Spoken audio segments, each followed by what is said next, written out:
and after the Union Army pulled out in the 1870s after Reconstruction and gave Louisiana back control of the state and New Orleans back control of the city.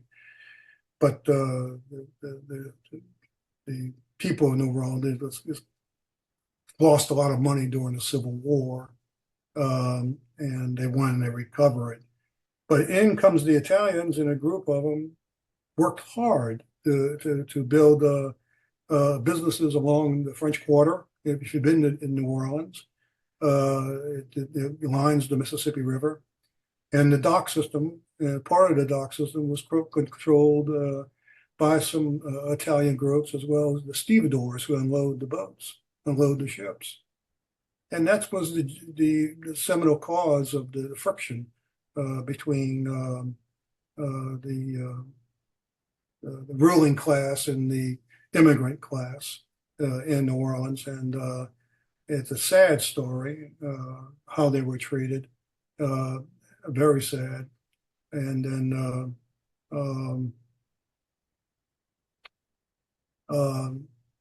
it was tough to write, to be honest with you, Bob, part of the book, because I heard a lot about it growing up from my dad. My dad was born in 1912, and then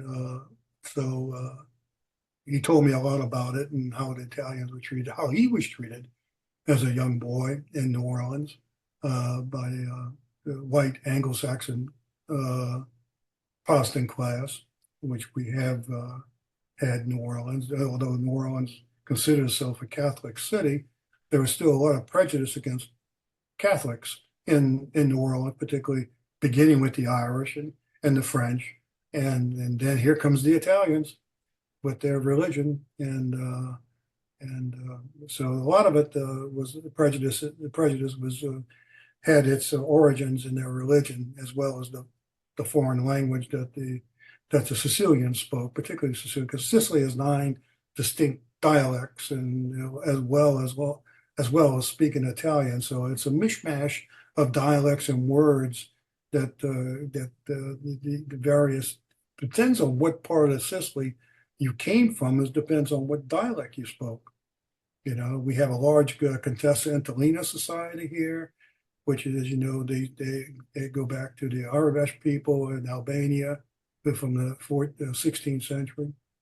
And when the Muslims ran them out of that country and they landed in southern Italy.